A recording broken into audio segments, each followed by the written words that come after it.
A existência de um programa como esse, Lacombe, não é para mudanças políticas, mudanças de transformação da sociedade. Não. É simplesmente um alimento para cada indivíduo e família que estão nos assistindo, para que eles nunca caiam na sedação, né? Quando eu falo sedação, fica sedado, né? Do sistema, né? De colocar ali na veia. Isso, entorpecente. Era essa palavra que eu queria. Então, assim, é só uma maneira de você nunca ficar entorpecido, né? Aqui nós tiramos o entorpecente e te damos a informação tal como ela é e você faz o que quiser da sua vida. Não é para mudanças políticas. Nós não estamos aqui para fazer qualquer coisa. Tipo, a mudança do Brasil para a monarquia, recuperar uma monarquia decente, seja algo que for. Não. Nós só queremos levar sanidade mental para as pessoas. Só isso. E cada um pode atuar no seu círculo, né? Quer dizer, você está preocupado, assim, de se expor muito, Luci. Então você trabalha ali nas pessoas que estão próximas de você. Isso. Né? Tenta agir ali falando com quem está tomando um caminho errado, quem tem pensamentos errados, opiniões erradas. Pessoas que teoricamente são próximas de você e não vão expor você a nenhum tipo de risco, né? Se você acha que não dá para ficar se manifestando publicamente por conta de tudo que tem sido implementado contra quem tem opinião contrária à aliança STF-PT nesse país, você pode agir ali perto, no seu círculo, ali perto das pessoas, né? Eu gosto muito de uma frase do Olavo, né? Que o brasileiro. Não é o caso dela, óbvio, né? Mas assim, o Olavo falou assim: que o brasileiro ele quer resolver seus problemas e ficar inteligente depois. Né? O que a gente quer aqui é deixar mesmo vocês tendo acesso ao que nós tivemos acesso, e com isso vocês vão conseguir ter muito mais ferramentas para tomar decisões, né, na vida. Isso é mais importante do que vencer eleições. Sim, eu acho que também nessa situação que o Brasil vive, eu vejo sempre as pessoas perguntando isso: o que fazer? O que podemos fazer? Qual deve ser o primeiro passo?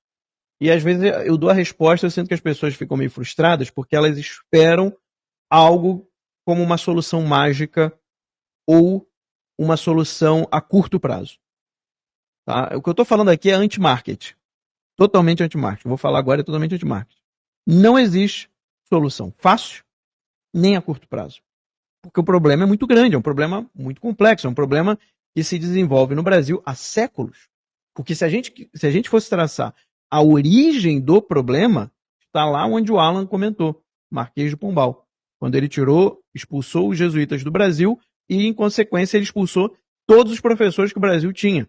Porque a colonização, né, o sistema colonial do Brasil foi bem diferente das outras, da colônia espanhola, por exemplo, onde você tinha religiosos de diversas ordens. Os jesuítas acabaram se tornando tipo 90%, né, dos religiosos que atuavam em Portugal. Então, e no Brasil foi a mesma coisa.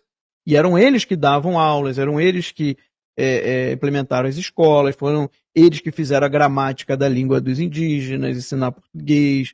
Né?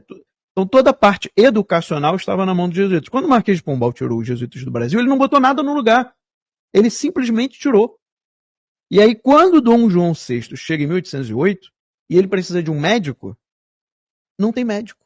Fala, majestade, não tem médico aqui. Como não tem médico? E as escolas, as faculdades? Não tem escola, não tem faculdade aqui. E aí eles tiveram que refazer todo o sistema educacional brasileiro, criação de universidades, escolas, tudo de novo, trazendo pessoas de fora, tendo que dar incentivos para que a coisa voltasse a uma situação de normalidade. Só que qual foi o problema? Nesse momento, aí já acontece, já tem um outro problema que já estava acontecendo, que era a Revolução Francesa. E junto com a Revolução Francesa, você tem todas essas ideias revolucionárias, que sempre está mais alinhado à esquerda, que estava sendo transmitida, estava sendo difundida por todo mundo.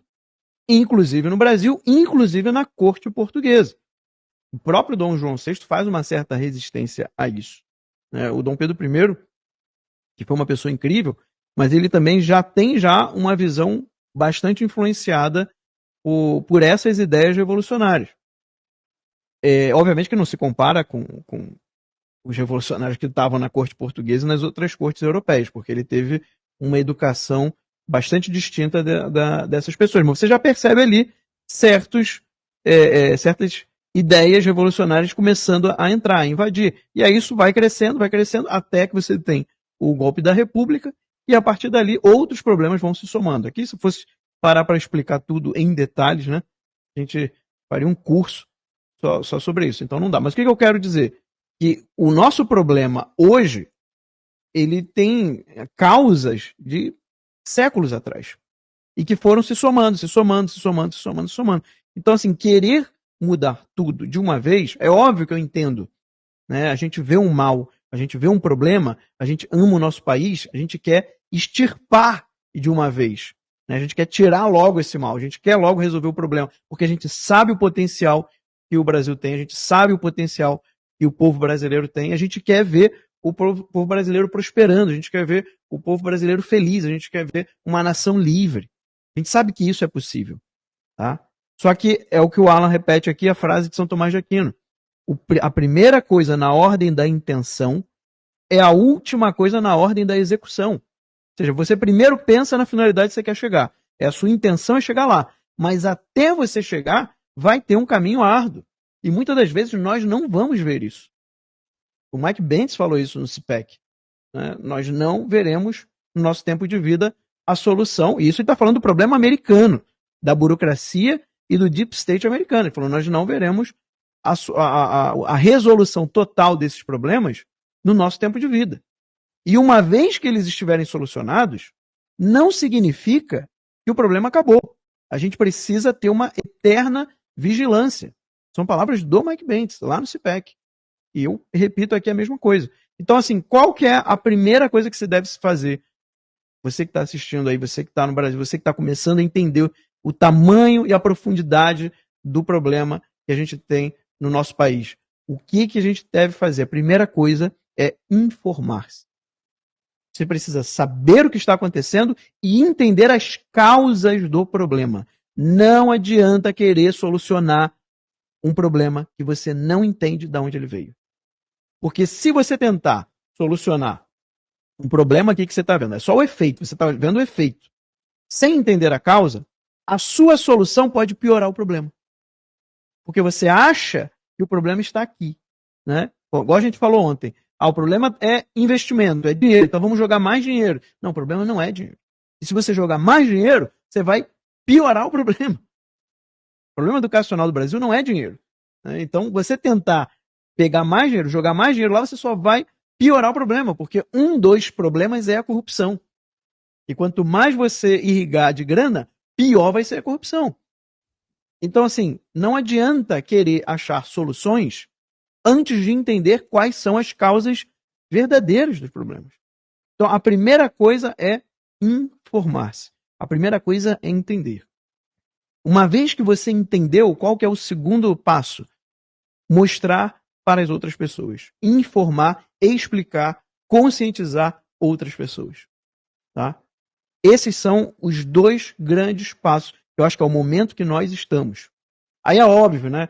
Se a pessoa é um político, ela tem outros meios de ação. Além de informar-se e informar as outras pessoas, ela tem outros meios de ação que ela pode atuar também. Se a pessoa é do direito, ela tem outras coisas que ela pode fazer ali na área dela. Se ela é policial, ela tem outras ações que ela pode fazer. Se ela não é nada disso, não, então vamos criar uma associação aqui. Vamos criar um instituto. Vamos criar um homeschooling, né? Um grupo de pais que ensinam os seus filhos para que os filhos já sejam formados desde o início e entender o que está acontecendo.